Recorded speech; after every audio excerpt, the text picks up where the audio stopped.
Imaginez un temps où l'anomalie était un spectacle.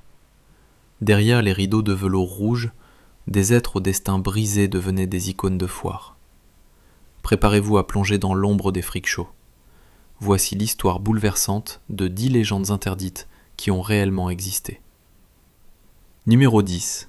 Fedor Jevtichov, Jojo l'homme à tête de chien. Fedor est né en Russie en 1868, porteur d'un héritage génétique rare, l'hypertrichose.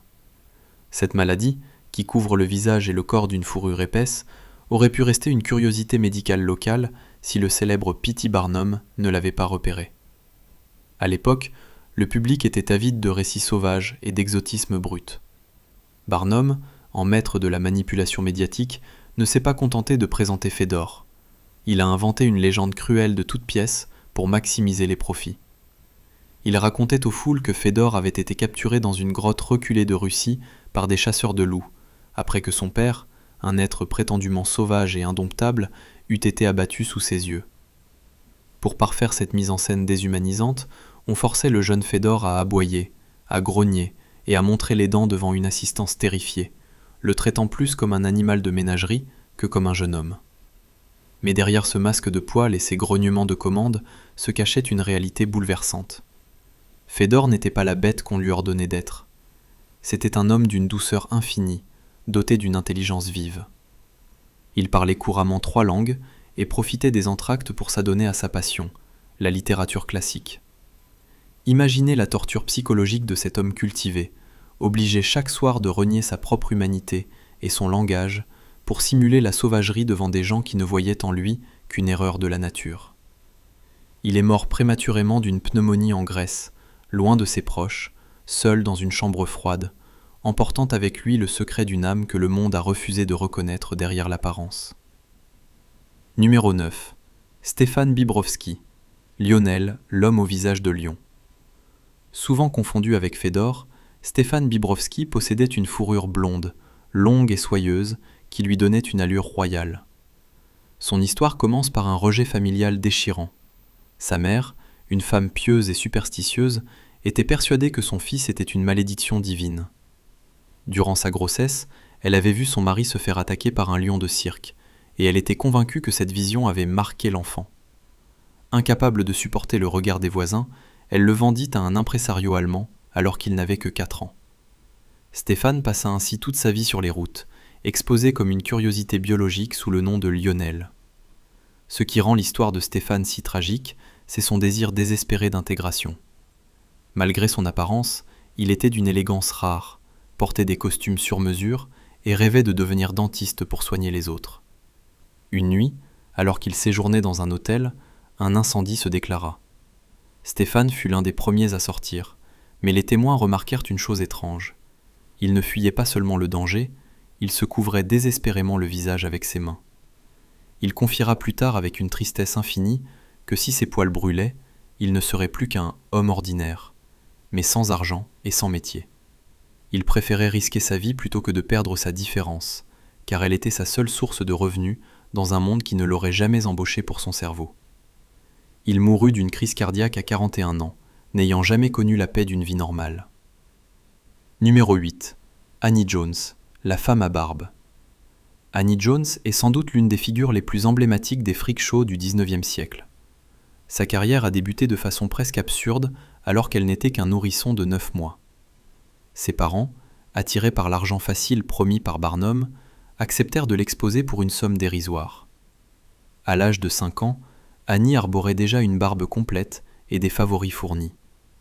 Elle devint rapidement une star internationale, gagnant parfois jusqu'à 500 $ par semaine, une fortune colossale pour l'époque, dépassant même le salaire du président des États-Unis. Mais derrière la gloire et l'argent se cachait une femme d'une profonde dignité qui refusait d'être réduite à son anomalie hormonale. Annie a consacré une grande partie de sa vie d'adulte à une mission noble, la réhabilitation de ses pairs.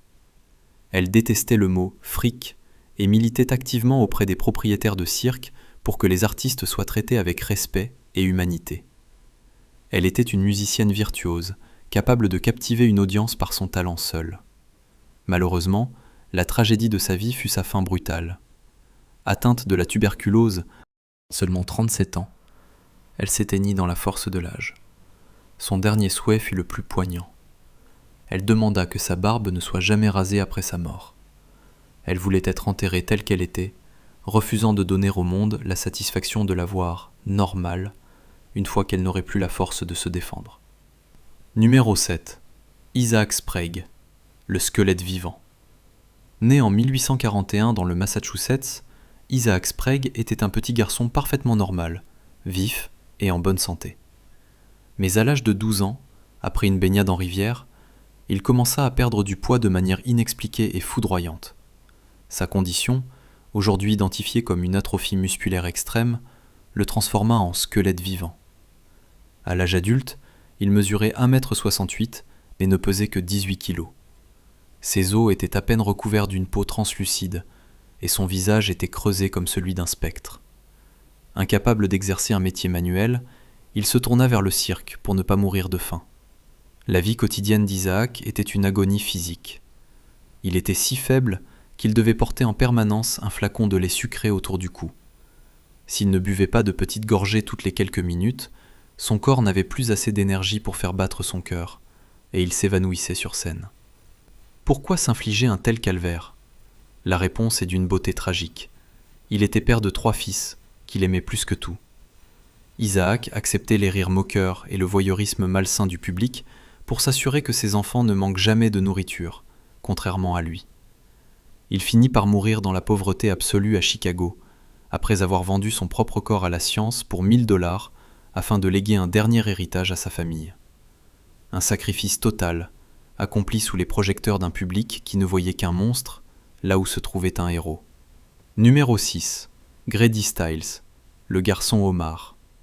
L'histoire de Grady Stiles est différente, car ici, la monstruosité a fini par dépasser l'apparence physique pour atteindre l'âme. Né avec une ectrodactylie, une malformation qui fusionne les doigts pour donner aux mains l'apparence de pince, Grady était issu d'une longue lignée de Lobster Boys. Bien qu'il ne puisse pas marcher et doive se déplacer à la force de ses bras, il développa une force physique impressionnante dans le haut du corps. Malheureusement, cette force fut mise au service d'une personnalité sombre et violente, exacerbée par un alcoolisme dévastateur.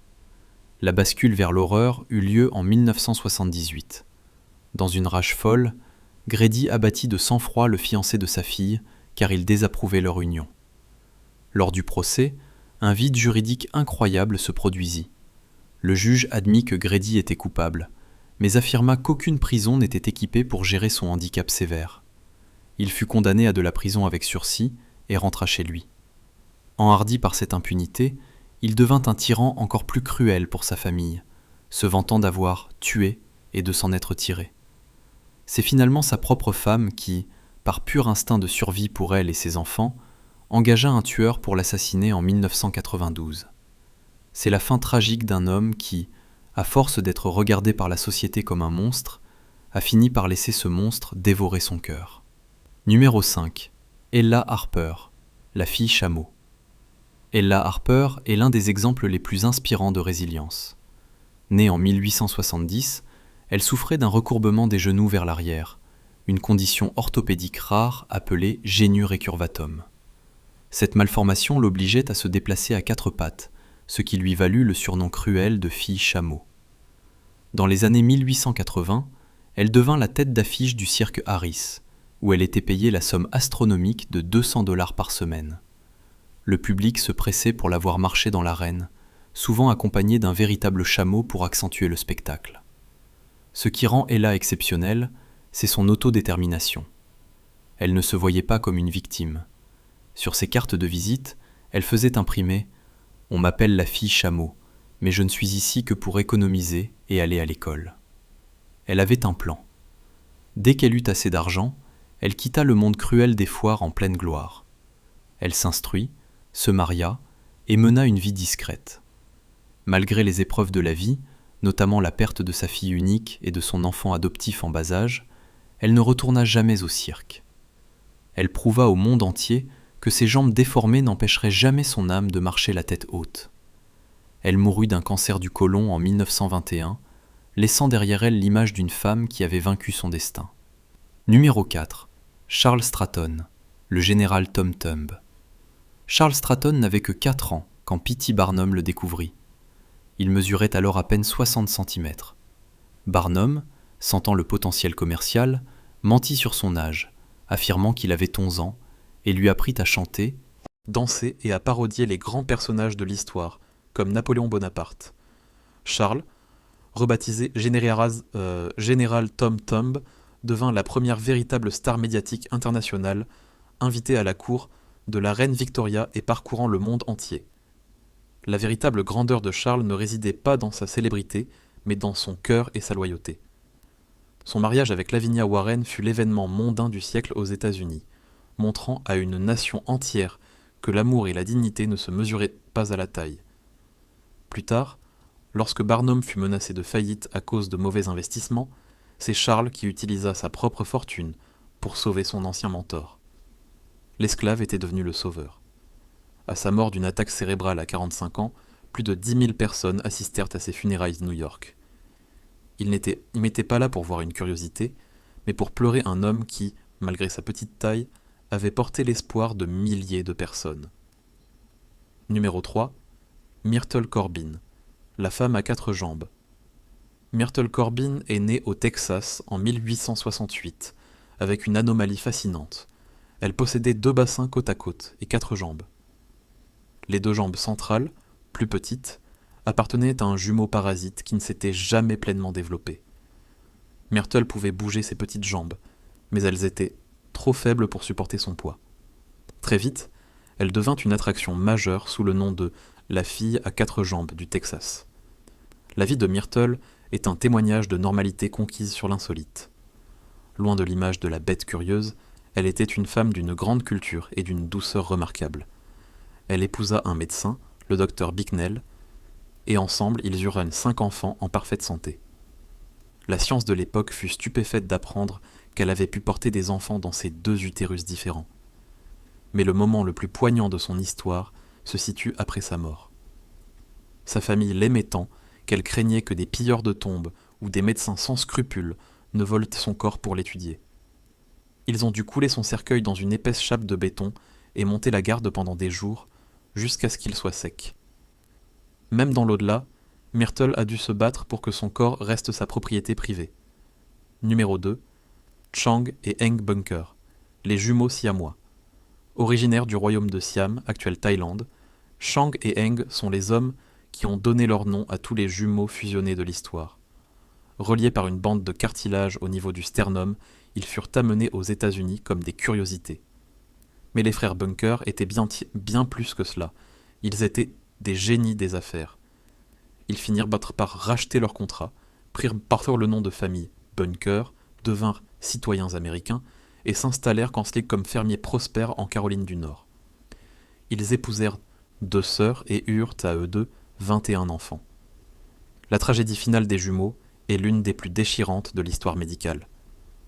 En janvier 1874, Chang, affaibli par une bronchite et les excès d'alcool, meurt durant son sommeil. Lorsque Eng se réveille, il sent le corps de son frère, froid et sans vie, attaché au sien. Pris d'une terreur indescriptible, il hurle « Je m'en vais aussi !» Un médecin est appelé en urgence pour tenter une séparation chirurgicale désespérée, mais le choc nerveux et le chagrin sont trop forts. Eng meurt seulement 3 heures après son frère.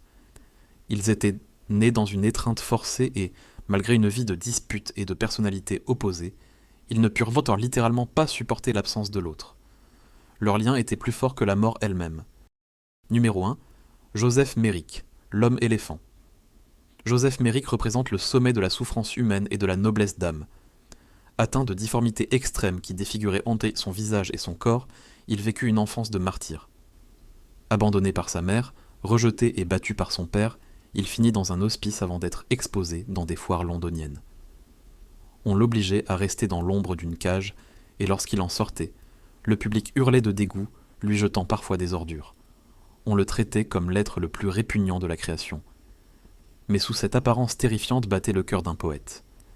Recueilli par le docteur Frédéric Treves à l'hôpital de Londres, Joseph révéla une sensibilité hors du commun. Il écrivait des lettres magnifiques et construisait des maquettes d'églises en carton avec une précision millimétrée. Un jour, la princesse de Galles vint lui rendre visite et lui serra la main. Joseph éclata en sanglots. C'était la première fois qu'une femme le regardait sans horreur. Son désir le plus profond était d'être comme tout le monde. À cause de sa tête énorme, il devait dormir assis pour ne pas s'étouffer. Une nuit, il voulut simplement dormir comme les autres hommes. Il s'allongea sur son lit. Le poids de son crâne brisa ses vertèbres cervicales, le tuant instantanément. Il mourut à 27 ans, dans un dernier geste de quête désespérée de normalité. Un homme qui, toute sa vie, n'aura cherché qu'un peu de douceur dans un monde de pierre. Numéro 11. Moment des cas imprévus. En 1904, Arthur Beaumont n'était pas qu'une simple attraction de foire. Sous ce chapiteau, il portait le numéro 75, une étiquette le réduisant à un simple chiffre sur une balance. Alors que la foule l'observait avec un mélange de dégoût et de fascination, Arthur gardait la tête haute. Derrière son apparence se cachait un homme cultivé qui aimait l'opéra. Ce jour-là, il ne participait pas à un concours, mais à un combat pour sa propre dignité. Arthur n'était pas un monstre, mais le reflet d'une époque qui préférait juger l'apparence physique plutôt que de chercher sa véritable et belle âme. Ses destins ne sont pas des curiosités, mais des leçons de vie. Ils ont transformé leur douleur en héritage, défiant le regard d'un monde cruel. Si leur courage vous a touché, honorez leur mémoire en likant et en partageant cette vidéo. Merci d'avoir écouté leur histoire.